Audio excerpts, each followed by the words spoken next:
일본 갔다 오시는 분은 모두 그런 양복을 입으십시다 그래요.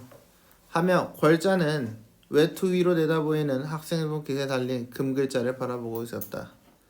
일본 유학생이 더구나 합병 이후로는 뭐냐 이거 일제강점기다. 일제강점기 신시대 신지식의 성구인 듯 쳐다보이는 때라 이 촌의 청년도 부러운 눈으로 나를 자꾸 쳐다보며 나의 동그란 1인칭이다. 이것저것 묻고 싶으나 무얼 물을지 몰라서 망설이는 모양 같다. 당신은 무엇을 하쇼? 나는 대답 대신에 딴소리를 하였다. 네, 갓장사를 하는 장돌뱅이입니다. 장돌뱅이 밑줄. 그러면 청년의 직업은 바로 뭐다? 장돌뱅이다. 그는 자비하듯이 웃지도 않으며 자기 입으로 장돌뱅이라 한다. 가시오? 그래, 요새도 가시 잘 팔리나요? 가시 뭔지 알지? 머리에 쓰는 거. 그저 그렇지요. 촌에서들은 그래도 여전히 갓을 쓰니까요. 나는 좀 의외로 생각했다. 두 사람은 잠깐 말을 끊었다가 나는 다시 물었다. 그러나 당신부터 왜 머리는 안 깎고 세상이 바뀌었을 뿐 아니라 귀찮고 돈도 더 들지 않소? 웬걸요? 촌에서 머리를 깎으려면 더 패롭고 실상 돈도 더 들죠. 게다가 머리를 깎으면 형장내들 모양으로 내지어도 할 줄 알고 시체학문도 할 수 있어야 하지 않겠나요? 머리만 깎고 내지 사람을 만나도 말대답을 하나 똑똑히 못하면 관청에 가서든지 순사를 만나서든지 더 성의 가신 때가 많지요. 자, 뭔 말이야? 머리 깎는데 상투를 잘랐다는 이야기야. 그치? 그래서 일본의 근대화를 받아들이는 과정에 대한 이야기이고요. 근데 이 근대화를 시골에서는 한다 안 한다? 잘 안 한다. 그 이유가 뭐다? 머리 자르면 지식인처럼 보는데 지식인인 줄 알고 물어봤는데 대답을 못하면 어떤다? 오히려 괴롭힘 당한다 라고 이야기를 하고 있습니다. 이렇게 만건을 쓰고 있으면 요보라고 해서 좀 잘못하는 게 있어도 웬만한 것은 용서를 해주니까요. 왜? 무지한 사람이다 라는 걸 알려주기 때문인 거지. 그것만 해도 깎을 필요가 없지 않아요. 네, 하며 걸걸 웃어버린다. 그도 그럴듯하지만은 같은 조선 사람끼리도 머리만 깎고 양복을 입고 개화장을 휘두르고 하면 대접이 다른 것 같이 역시 머리라도 깎는 것이 저 사람들에게 천대를 덜 받지 않소. 나는 뭐 하고 있어? 머리 깎으면 천대 받지 않지 않을까? 라고 이야기를 하고 있어. 언제까지든지 함부로 훌 뿌리는 대로 굽적굽적 요보란 소리만 들으려우. 나는 걸자의 말이 있다고 생각하며 동정을 하면서도 뭐라고 하나 들어보려고 이렇게 물었다. 훌 뿌리거나 요보라고 하거나 천대받는 때뿐이지만은 머리나 깎고 모자를 쓰고 개화장이나 짚고 다녀보시오. 당신네 가는 데마다 시달리고 조금만 하면 뺨땀이나 얻어맞고 유치장 구경을 한 달에 한두 번쯤 할 테니 당신네들은 내지어나 능통하시죠. 하지만 우리 같은 놈이야 맞으면 맞았지 별 수 있나요? 우리는 내지어를 못하기 때문에 뭐다? 뭘 하든 털린다 라는 내용입니다. 천대를 받아도 얻어맞는 것보다는 낫다. 그도 그럴 것이다. 미친 체하고 떡목판에 엎드려진다는 세음으로 미친 체하고 어린과 비슷한 수작을 하거나 쓰라손이 행세를 하거나 하여 어떻든지 저편에 호의감을 사고 저편을 웃기기만 하면 목전에 닥쳐오는 핍박을 면할 것이다. 저기서 말하는 저편은 다 뭐야? 일본에 대한 이야기야. 그치? 속으로는 요놈요놈 하면서도 얼굴에만 웃는 빛을 띠면 당장에 급한 욕을 면할 것이다. 뭐하란 이야기예요? 겉으로는 웃으란 이야기야. 그치? 안 털리고 싶으면 공포, 경계, 미봉, 가식, 굴복, 도희, 비굴 이러한 모든 것에 숨어 사는 것이 조선 사람의 가장 유리한 생활방도다. 현명한 처세술이다. 실상 생각하면 우리의 이러한 생활 철학은 오늘에 터득한 것이 아니요 오랫동안 오랫동안의 밑줄 봉건적 성장과 관료전 밑에 전제 밑에서 덮개가 안고 굳어진 빠진 껍질이지만 그 껍질 속으로 점점 더 파고 들어가는 것이 지금 우리의 생활이다. 뭔 말이에요? 이거는 지금 이 시기에만 일어났던 일이다? 아니 옛날에 어때? 원래 이 일본이 들어오기 전 봉건 시대인 조선 왕조 시대에도 어땠다? 마찬가지로 우린 늘 그렇게 살아왔다. 일제 와서는 다만 좀 더 그렇게 열심히 살아할 뿐이다 라고 이야기를 하고 있습니다. 이해됐죠? 어떻든지 그저 내지인과 동등한 대우만 해주면 나중에 어찌되든지 살아갈 수 있겠죠. 청년은 무엇에게 닦여가는 사람처럼 차 안을 휘휘 돌려다보고 나서 목소리를 한층 낮추어서 다시 말을 잇는다. 자, 중량 부분 봅시다. 나는 서울에 도착해 머물다가 아내 초상 밑줄. 그럼 내 와이프는 죽었다. 그리고 동경이다. 일본이지. 일본에서 교분을 나누었던 카페 여급 정자에게서 일을 그만두고 대학에 입학했다는 편지를 받고 답장을 쓴다.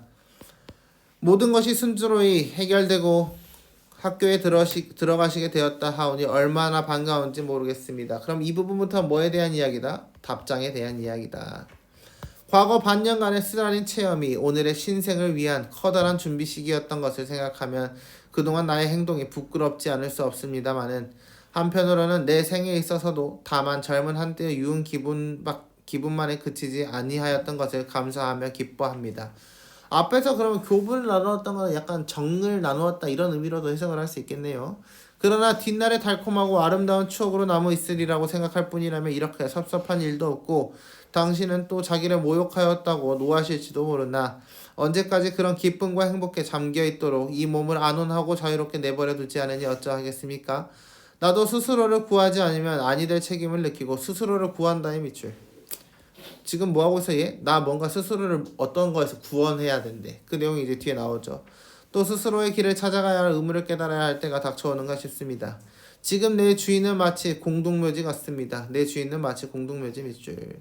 생활력을 잃은 배그, 우리 배그 민족이라고 했었죠. 그래서 여기서의 백이는 뭐예요? 조선 백성을 이야기합니다.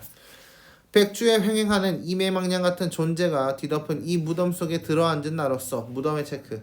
자, 그래서 화자가 지금 이 1인칭 관찰자 주인공인 내가 살고 있는 사회는 어떻다? 살아있는 사회다? 죽어있는 사회다라고 이야기를 하고 있어요. 나로서 어찌 꽃의 서울에 호흡하고 춤추기를 바라겠습니까? 눈에 보이는 것, 귀에 들리는 것이 하나니 내 마음을 부드럽게 어루만져주고 용기와 희망을 북돋워주는 것은 없으니 이러다가는 이 약한 나에게 찾아올 것은 질식밖에 없을 것 같습니다. 뭐야 나? 곧 죽을 것 같아요. 이렇게 살다가 진짜 뒤질 것 같습니다. 그러나 그것은 장미꽃 송이 속에 파묻혀 향기에 돋치한 행복한 질식이 아니라 대기에서 절연된 물점 속에서 화석이 되어가는 구더기에 몸부림치는 질식입니다. 우선 이 질식에서 벗어나야 하겠습니다.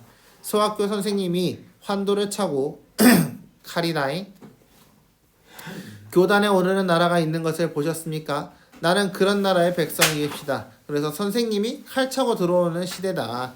고민하고 온회하는 사람을 존경하시고 편을 들어주신다는 그 말씀은 반갑고 고맙기 짝이었습니다.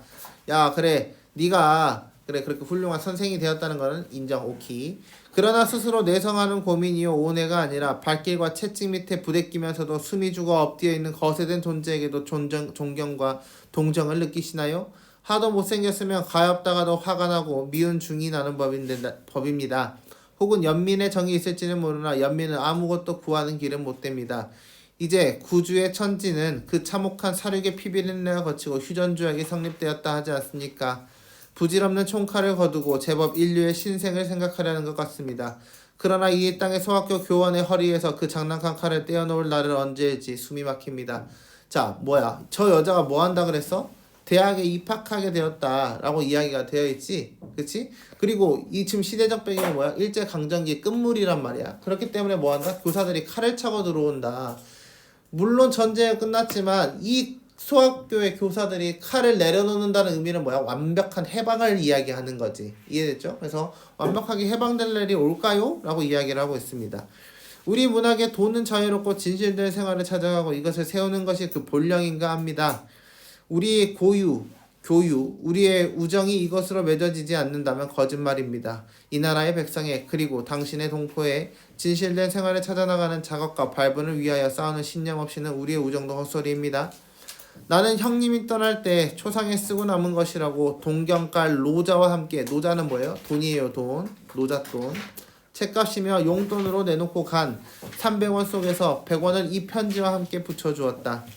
혹시는 다른 의미나 있는 줄로 오해할 것이 성가시기도 하나 여기서 다른 의미는 뭐야? 아직도 날 사랑하나? 이렇게 생각할 수 있다는 거지.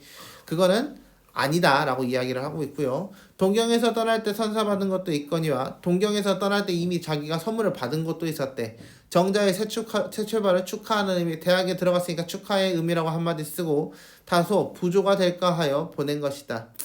실상은 동경 가는 길에 들르지 않겠다는 결심을 다시 하였기 때문에 아주 이것으로 마감하여 버리고 나도 이 기회에 가뜩한 몸이 되고 싶었던 것이다. 뭔 말이야? 우리 그때 친했었어. 근데 그때의 인연이 대학에 들어간다는 소리를 들었어. 그래서 그 소식을 전해 들었으니까 마음이 살짝 싱숭생숭할 수 있지. 근데 내가 안에 죽었잖아? 그러니까 얘가 지금 마지막으로 뭐라고 했어? 아주 이것으로 마감을 하고 싶었대. 연을 끊고 싶었다는 이야기야. 그래서 마지막 편지가 되었으면 하는 바람으로 이 글을 썼다라는 내용이 되겠습니다. 이해됐나요? 예. A와 B에 대한 서술 방식입니다. B에서는 방금 B만 한번 먼저 볼까? B는 뭐에 대한 이야기야? 편지를 보낸 연유와 과정이 담겨 있죠. 그렇죠? 그래서 B 타인 1번부터 볼까? 타인의 외향이 있니? 없지. 미래에 벌어질 상황이 있니? 없지. 살아갈 방향에 대한 다짐? 뭐 이건 셈으로 볼 수 있겠고. 자신의 행동에 담긴 의도. 얘는 아예 맞는 말이고. 그 다음에 5번에 B에서 과거에 경험했던 혼란한 시대상? 아니, B에는 그런 거 없었죠. 이제 A 한번 볼까요? 그럼 A는 뭐야? 이력과 살아온 이력과 타인의 언행에 대한 주관적 판단에 대한 이야기 둘 중에 하나죠. A는 뭐였어요? 천대를 받아도 얻어놨다 라고 했으니까 그것이 바로 우리의 생활이다 라고 이야기를 하고 있습니다. 그래서 너 그렇게 앞에서 그 청년은 뭐라 그랬어? 야 근데 머리 깎으면 개 털려. 그래서 안 깎을 거야. 근데 얘는 뭐라고 했어? 아니 그래 깎는 게 맞아 라고 이야기를 하고 있지. 그래서 답은 4번이 되겠습니다. 이해됐나요? 오케이. 나라도 이해됐어? 네. 오케이. 2번 권자에 대한 이해로 적절하지 않은 것은 장을 돌아다니면서 사람들에게 갚하는 일을 한다. 아까 장돌뱅이라고 설명을 했고요. 무시당하는 것에 개의치 않는다. 그 이유가 뭐다? 안 털리니까. 나가 차려입은 모습 일본에서 오는 길이라고 여긴다. 그래서 을에 이 옷깃에 있는 금장을 보면 그렇고 나한테 물어보고 싶어 했다라니까 맞는 말이고요. 핍박을 받은 상황에서도 내지어도 쓸모가 없다고 여긴다. 아니 너네는 내지어라도 알지 라고 했으니까 내지어가 필요하다라고 이야기를 하고 있는 거예요. 답은 4번입니다. 촌에서 머리를 신식으로 깎으면 순사람마다 곤란을 겪는 일이 많아진다. 맞는 말이죠. 3번 기억에서 미음에 대한 설명으로 적절하지 않은 것은 1번부터 봅시다. 과거와 현재의 대비를 통해 상대방이 역경을 극복하고 이룬 성취를 치하하고 있다. 치하의 밑줄. 칭찬이거든. 치하는 칭찬이야. 그럼 기억 봅시다. 기뻐합니다. 생에 있어서 주유받았던 그 치자라는 기뻐합니다. 생각하면 부끄럽지 않습니다. 자, 근데 이 편지 목적 자체가 뭐야? 축하한다는 의미였지. 그치? 그래서 1번은 맞는 말이 돼야겠습니다. 직위적 표현으로 현재 안주하려는 자신의 모습을 드러내고 있다. 뭐뭐 같이 뭐뭐처럼 있냐 없냐 라고 봐야 된다는 거죠. 자, 그래서 백이의 백성과 그 다음에 무덤 속 꽃의 선을 바라겠습니까? 임의 망냥 같은 존재. 그치? 그래서 2번도 맞는 말이 돼야겠네요. 시각적 안주하려는? 이게 틀렸다. 그치? 안주는 뭐야? 나 이대로 살려야 돼. 그치? 근데 나 여기 너무 싫어. 질식해서 뒤질 것 같아 라고 이야기를 했었지? 뒷부분에서. 그래서 답은 2번이 돼야겠습니다. 시각적 이미지의 묘사를 통해 시각적 이미지 묘사는 뭐야? 눈에서 보이듯이 이렇게 이야기를 해야 되는 거고요. 그 묘사처럼 보여져야 된다. 절망감이 라고 되어 있습니다. 그래서 구더기가 막 질식해서 죽어가는 과정에 대한 시각적 묘사를 했으니까 맞는 말이 되겠습니다. 질문의 형식이다. 질문의 형식 밑줄 쳐고 자신이 현실의 포갑성 곧 돼질 것 같아요. 죽어요. 보셨습니까? 포갑성 맞지? 포갑에 대한 이야기니까 맞는 말이 되겠습니다. 상대방의 말을 인용하여 상대방이 자신에게 보인 호의에 감사하고 있다. 미음 볼까요? 오늘은 존경하시고 편들어 주신다는 그 말씀 네가 나한테 했던 그 말씀이야? 맞는 말이지. 고맙고 짝이 없습니다 라고 했으니까 감사하다. 맞는 말이 되겠고요.